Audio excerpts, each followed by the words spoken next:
Hello everyone. In today's video, I thought we'd have a little bit of fun, because I never really get to do silly videos. I thought I'd do a silly video today. So today we're going to be testing the classic Cessna 172 versus the modern jet fighter to see how it plays out. So what I've done here is normally we do this with Piper Cubs with sidewinders, but we didn't have a sidewinder, I should say. We don't have a Piper Cub built in, but we do have sidewinders.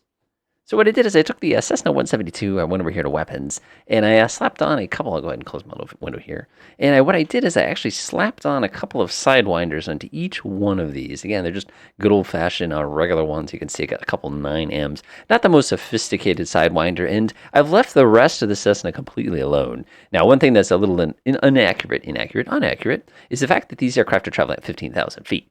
Cessna 172's typical altitude is like 2,500 feet, so what I'm actually going to do is I'm going to set my transit altitude to something a little bit more, I'm going to call it sane. Station altitude, we'll go bring this down to 35 as well. Attack altitude, they can set it whatever they want it to be. And again, this is just for the purposes of goofing off. So our opposition today, I'm just going to go switch team real quick, is this F-35, which has already started to deploy its AIM-120Ds here. And obviously, it's going to rain all sorts of pain and death. And notice they've identified every single one of my little Cessnas with my sidewinders, and now we'll completely obliterate pretty much every single one they fired at. What always cracks me up once in a while is that one of the missiles don't work. Like, I don't know if you caught this one, but that missile went right by that Cessna and did nothing.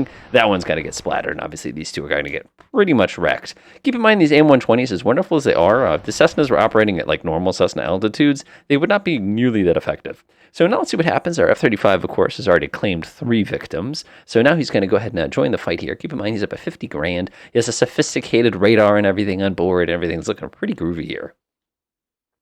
So let's go ahead and take a look at things from the side here. This just makes it a little bit more fun for us here.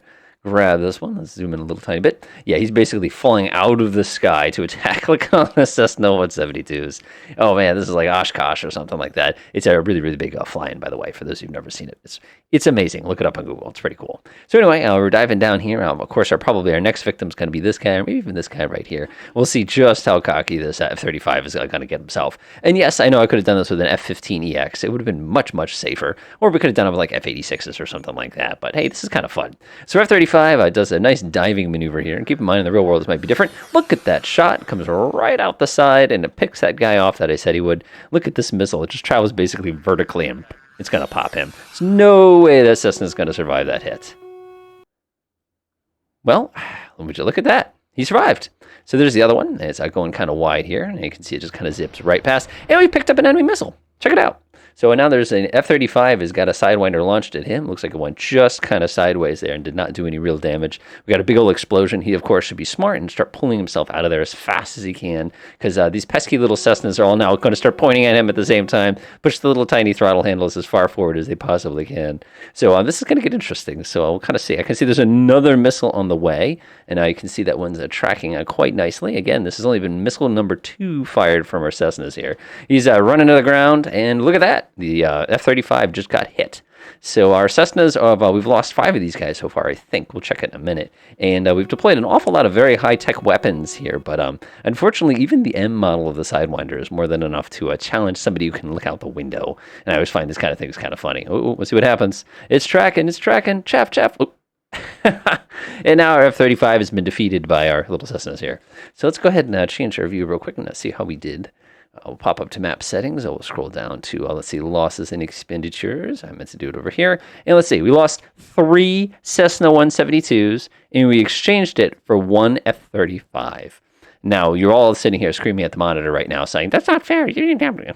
I get it. This was obviously a situation where you could optimize one use of the aircraft to the other. Remember, the Cessnas, by the way, had no radar. They're relying on looking out the window. And obviously, again, the numbers speak for themselves. So we have a little bit of time, so go ahead and let's reset everything real fast here. Again, I go tickle with things like this, because not that it's proving my point, but it's just fun. So let's go ahead and grab our handy-dandy guy real quickly. I'll go ahead and duplicate him a few times. So now we have a pack of these guys. So let's go ahead and assign this entire group to the Combat Air Patrol mission. I just want to confirm that they got assigned properly, which they did. And we'll do a quick little weather adjustment here, because obviously, these things are all weather. Cessnas really aren't. So we'll go cloud up the sky. We'll make it a little bit windy. We'll make the temperature a little bit warmer. So now it's a little bit nastier of a situation. We'll go ahead and do a quick little doctrine change too here, just to make it a little bit more kind of pick and choosy. Let's see here.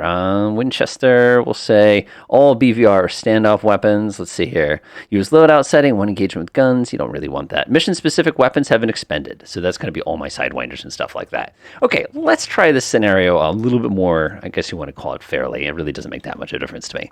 So we spin around. Oh, we spot all, look at all the Cessnas. And it rains AMRAAMs. Oh, yeah.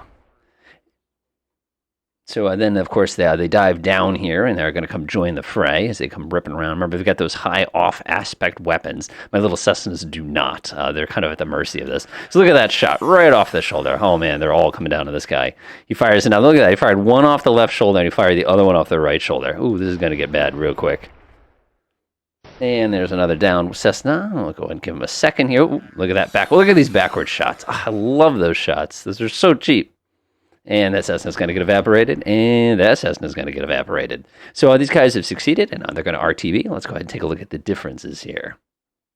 So I lost all 16 that time, and we barely went through anything as far as weaponry goes. So hopefully this video was entertaining. Like I said, I just thought it'd be kind of a fun little thing to try. Obviously, team tactics and doctrine are just as important, but at least, you know, you kind of get to see what that looks like if you try it anyway. Enjoy.